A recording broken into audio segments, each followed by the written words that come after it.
कोटली से अंसर बेग की खबर शामिल करते हैं। कोरोना वायरस से मुतासरा इलाके मोहल्ला बलियाह में महकमा मलेरिया की जानिब से स्प्रे करवाया गया। नवीद वेलफेयर फाउंडेशन के जनरल सेक्रेटरी आसिफ अली कादरी ने अवामी इलाका सईद लोन वॉलंटियर के हमरा स्प्रे करवाया। सदर अली अहमद जान ने फाउंडेशन के वॉलंटियर और खुसूसन जनरल सेक्रेटरी आसिफ अली कादरी की महकमों और अवाम के साथ राब्तों की कामयाबी पर मुबारकबाद पेश की। चेयरमैन करामत हुसैन हैदरी ने फाउंडेशन के मंशूर के मुताबिक हर वो काम जिससे अवाम उन्नास का फायदा हुआ करेंगे।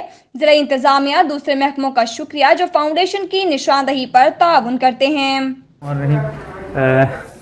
जनाब सईद लोन साहब और मैं राकम आसिफ कादरी हमने एक एप्लीकेशन दी थी कि कोटली का जो बलिया मोहल्ला है ये इफेक्टिव एरिया है, तो कोरोना वायरस के हवाले से यहाँ पे स्प्रे करवाया जाए। DHO ऑफिस में हम गए थे कल परसों और उन्होंने कहा था जी कि आपके सारे इलाके में जो स्प्रे है वो करवाई जाएगी। तो अभी उनकी ये टीम आई हुई है, तो इस वक्त हम जो इफेक्टिव एरिया है, जो सारा मुतासर एरिया है, उस मुतासर एरिया में सारी स्प्रे करवा रहे हैं। और शाम को एक इनकी दूसरी टीम आएगी जो फोक स्प्रे जो है वो करेगी इस सारे एरिए में।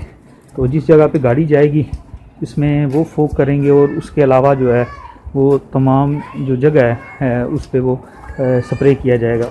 तो हम शुक्रगुजार हैं डिप्टी कमिश्नर साहब का कि उनका और DHO साहब का, एडिशनल DHO साहब हैं, उनका हम शुक्रगुजार हैं कि उन्होंने हमारी इस कॉल पे हमारे साथ तावन किया है। और इस तरह का कोई भी इशू, कोई भी मामला हो तो उसमें अगर बर वक्त जो है वो महकमा अगर साथ तावन करे तो बहुत सारे मसाइल जो हैं वो हल हो सकते हैं।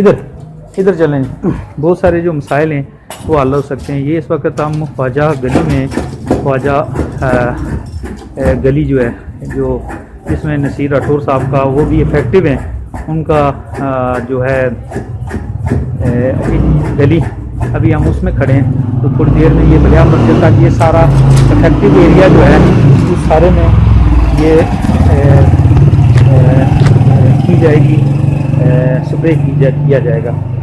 और हम तमाम महकमा जात के शुक्रगुजार हैं कि बर वक्त वो कोशिश, अगर हम लोगों की ज़िम्मेदारी भी है कि हम वक्तन फ़क्तन उन लोगों के ऊपर, उन अदारों के साथ अपना तावन रखें और उन्हें आगाही दें कि किस जगह पे क्या हो सकता है।